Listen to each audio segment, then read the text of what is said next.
He's losing control. He rolls it.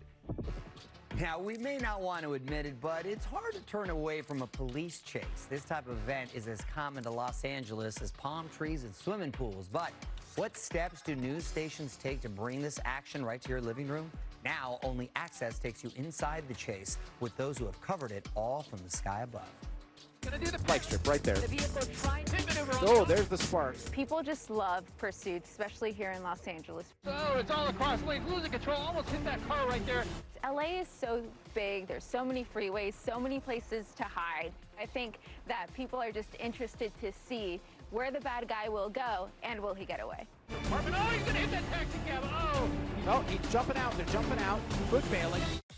Police pursuits are a common occurrence here in L.A., but the phenomenon of covering them really started back in 1994 with O.J.'s infamous white Bronco. He's gonna come up on the 405. Millions of people tuned in to watch the pursuit unfold in real time, while the chase only lasted about 45 minutes. News chopper pilot Larry Welk said it revolutionized the news industry. At that time, having a helicopter was kind of a cool thing for the station. After OJ, it was a requirement. If you didn't have a helicopter, you were not a serious news contender in Los Angeles. Shots fired, shots fired. He's shooting at officers. While pursuits are riveting, many don't understand what happens behind the scenes. NBC Los Angeles reporter Eliana Moreno gave us a look at what it takes to bring the action to the viewer. So when a police pursuit breaks out, we usually find it ourselves on the police scanner, or we'll hear it directly from the station. And then at that point, we launch from our airport. Not only does Eliana report the news to the viewer, she's also tasked with controlling the camera as well.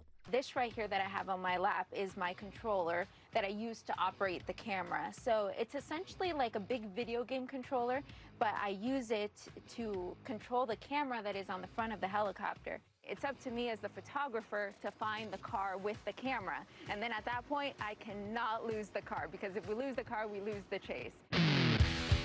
With speeds topping over 100 miles per hour in some instances, keeping track of the suspect becomes quite a challenge. It's definitely a high-performance motorcycle. Look at that, 125 miles an hour. We really have to push the limit of the helicopter to keep up, because these cars can outpace the helicopter. With 4 other news stations having their own helicopters, it can get very competitive in the air. The best spot is always looking at the driver. So everyone kind of competes for that position, so we can keep eyes on the driver and see what he or she is doing. With a potentially crowded airspace, they also have to make sure to stay out of the way of law enforcement aircraft.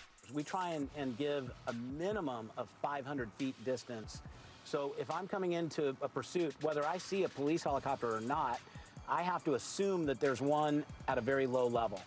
So I'll climb up to about 1,500 feet above the ground. He's gonna be close. Ouch, ouch, ouch. But the most difficult part of the chase, dealing with the unknown when a pursuit comes to an end. You never know what is going to happen. So for that reason, we widen out when the pursuit comes to a stop, just until we feel comfortable about what is going on. And they mainly do that if the situation down below becomes extremely violent. Unfortunately, that's a staple here in LA.